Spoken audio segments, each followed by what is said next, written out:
तो Friday Saturday Sunday आपको 3 दिन का समय मिल रहा है। You try to push your limits. आपको भी पता है अभी आपका हेल वीक चल रहा है, हेल वीक डे नंबर 4 चल रहा है, तो थोड़ा सा अपनी लिमिट्स को पुश करिएगा, ठीक है। और मैंने जो भी पढ़ा है उसको कवर करिएगा। आपको याद है कि लगभग मैंने 11 डीपीपी शेयर करी और आपने देखा होगा कि RYSF की डीपीपी जो हैं उनको करने से आपकी कॉन्सेप्चुअल क्लैरिटी एक अलग ही लेवल पे पहुंचती है। और हमारी डीपीपीज आपने देखा होगा हमारे क्लास नोट्स के साथ बहुत ज्यादा लिंक रहती है, ये आपने ऑब्जर्व किया। आपको एक छोटा सा किस्सा बताता हूं। एक्चुअली में जब मेरे पास ये तीसरा बैच आया था, प्रयास बैच, तो पीडब्ल्यू की टीम ने मुझसे एक बात कही कि देखिए सर, इस साल आपके ऊपर लोड काफी ज्यादा रहेगा, क्योंकि अभी आप रिसेंटली ही ज्वाइन किए हैं यहाँ पर और इससे पहले आप ऑफलाइन में थे, तो डेफिनेटली आपको अपनी पीपीटीज वगैरह भी बनानी होंगी, तीन क्लासेस होंगी। तो हम एक काम करते हैं सर, पिछले साल की या 2025-26 की जो भी लक्ष्य बैच की डीपीपीज हैं वो हम आपको शेयर कर देंगे और आप एज इट इज उन्हीं को दे देना। मैंने कहा ना भी ना, हर क्वेश्चन मैं खुद डिसाइड करूंगा। उन्होंने कहा सर आप मैनेज कैसे करेंगे, आपके पास 3 बैचेस हैं, तीनों बैचेस की डीपीपीज कैसे मैनेज करेंगे।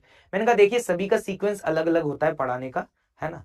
किसी टीचर का सीक्वेंस कुछ और होता है, किसी का सीक्वेंस कुछ और होता है ना। जैसे मैंने अभी जब पढ़ाया तो आपने देखा मैंने सिमेट्रिकल सर्किट सबसे बाद में पढ़ाए हैं, मैंने इंस्ट्रूमेंट्स पावर से पहले पढ़ा दिए थे, फिर मैंने पावर पढ़ाई थी, माइक्रोस्कोपिक एनालिसिस मैंने सबसे पहले पढ़ाया था।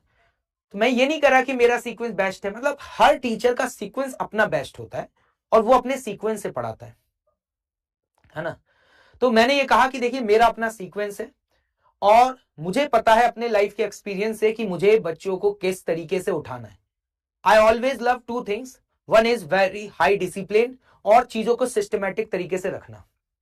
मैंने अपनी लाइफ में कोई बहुत बड़े एग्जाम्स क्रैक नहीं किए होंगे, कोई गोल्ड मेडलिस्ट नहीं हूं, लेकिन मैंने 2 चीजें फॉलो करी हैं, एक डिसिप्लिन और दूसरा चीजों को बहुत सिस्टमैटिक तरीके से पढ़ा जाए या बच्चों को पढ़ाया जाए तो हर एक एवरेज स्टूडेंट भी जो है वो बहुत अच्छी रैंक तक पहुंच जाता है।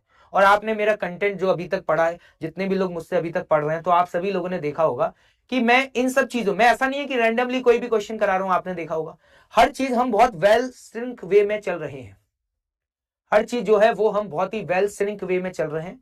तो देखिए आप मुझसे ये प्रॉमिस करिए कि सर आपने पिछले 12 से 13 लेक्चर में करंट इलेक्ट्रिसिटी में जो भी पढ़ाया है वो अगले 2 से 3 दिन में मैं बहुत अच्छे से रिवाइज करूंगा। और मैंने जो आपको डीपीपी दी है, these DPP are very highly relevant. अगर मान लीजिए आप ये कहते हैं कि सर मैं सारी चीजें मैनेज नहीं कर पा रहा हूं, तो आप मेरे क्लास नोट्स, डीपीपी और पीवाईक्यूज कर लेंगे ना, तो गारंटी है कि आपके जेईई मेंस में 98-99 परसेंटाइल तय है, आ जाएगा। अपने क्लास का कंटेंट तो वैसे ही बहुत हाई लेवल का है, मतलब इतना तो कम से कम करिए। जो लोग मॉड्यूल प्रो सब कुछ मैनेज नहीं कर पा रहे हैं, ठीक है, वो कम से कम इतना तो करिए कि आप डीपीपीज, क्लास नोट्स और टॉप पीवाईक्यूज को अच्छे से करिए, ठीक है।